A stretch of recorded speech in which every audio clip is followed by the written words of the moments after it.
Here is how you get better intonation in less than 60 seconds. Tune your violin and make sure your equipment is in working order. Don't press down on your left hand fingers too much because that could actually alter the pitch. Make sure your left hand frame is consistent in all positions because that'll help you get better intonation. Decide what kind of temperament of intonation you want to be playing. Make sure you are using the natural weight of your arm to achieve a good sound. The contact point of the bow will have a slight effect on the intonation when you play your violin. Okay, that was a lot of information, but in a nutshell, those are the 5 things that help you get better intonation in less than 60 seconds when you're in the practice room.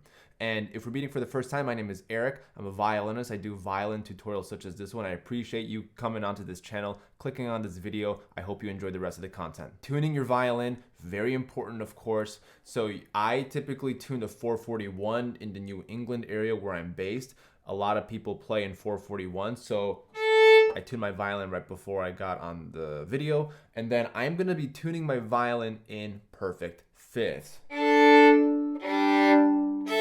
And I want to be tuning my violin in just temperament. And we're going to get to that in a moment. Make sure your violin is tuned properly and your equipment is in working order, meaning that your screws are in the right place, making sure that your peg is not loose, making sure that the bridge is in the correct alignment of the fingerboard. Those are all very important little things that can also help you play more in tune. The second one is, of course, do not press too much on your left hand. Because number one, if I'm going to play, let's say, a third finger, for instance, you might hear that there's like this echo that's happening. We call that a tartini tone. The resonance, the natural resonance of the violin is what we're trying to go for. Right? And that's just me placing my third finger in just the right amount of weight. Now let's experiment with how that might sound if I press down a little more. Let's take a look. So it's in the same location, but I press down a little more.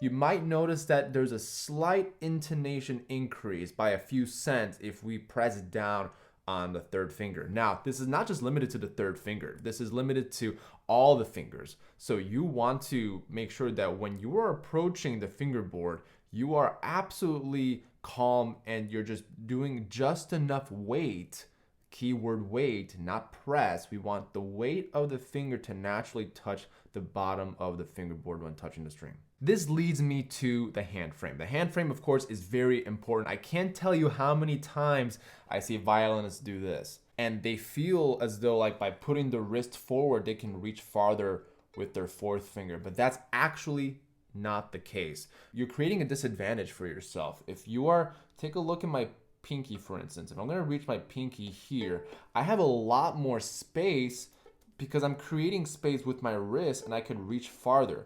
Take a look at what I'm going to do with my wrist now. If I bring my wrist forward, my pinky moves backwards.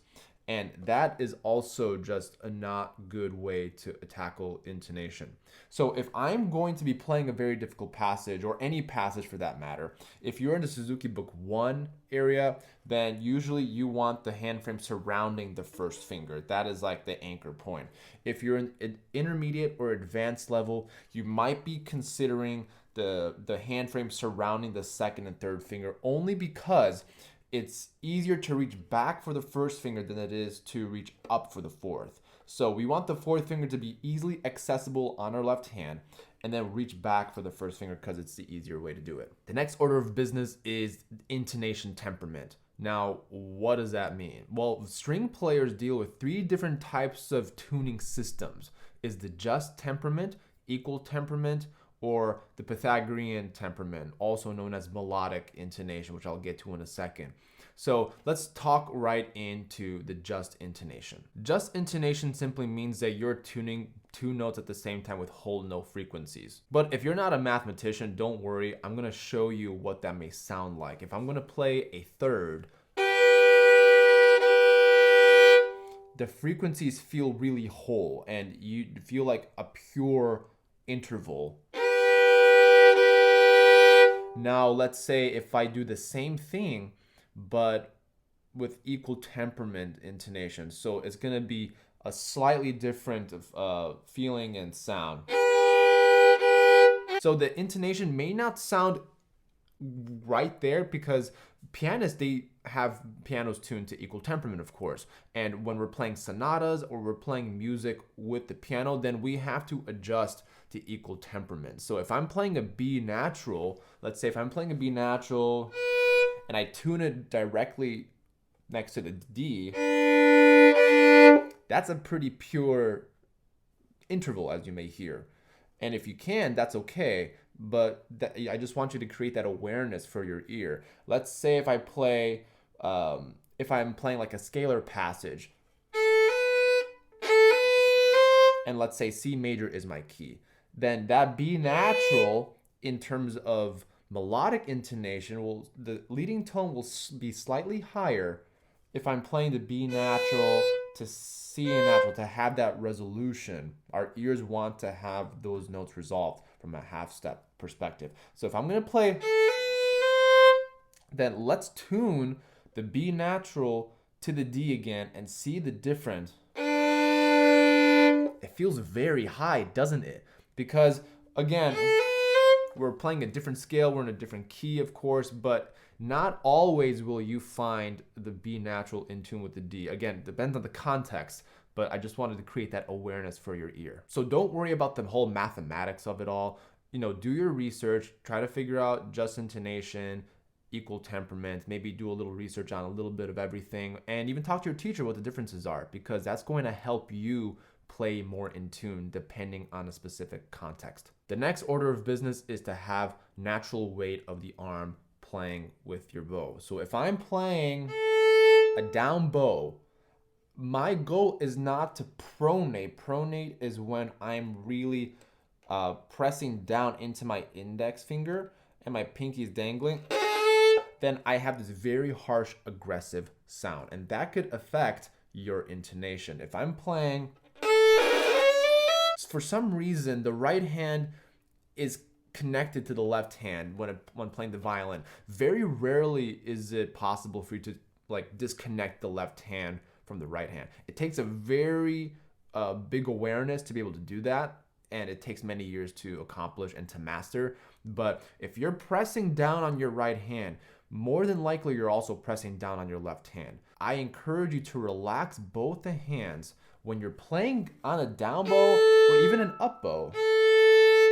You want the arm to be doing most of the work, because if you really think about it, you don't need to have to hold the bow. I see in many beginners, they try to figure out the bow and then they try to put on the violin, and that's the wrong mentality. If you're going to be practicing your bow hold, hold the bow vertically this way, and then once you have figured that out, then put the bow on the violin string, because the violin is breaking the fall of the bow, and all you got to do is just pull down and up, left and right, and you're going to get a much more natural sound that way, and it's going to sound organic. Contact point is another one of those things where if you don't pay attention to it, it might slip away. So if I'm doing a down bow, and of course you may see this in a lot of students where you do a down bow and it slips, that is where the contact point really comes into play, because you may notice that my bow is over the fingerboard, which of course,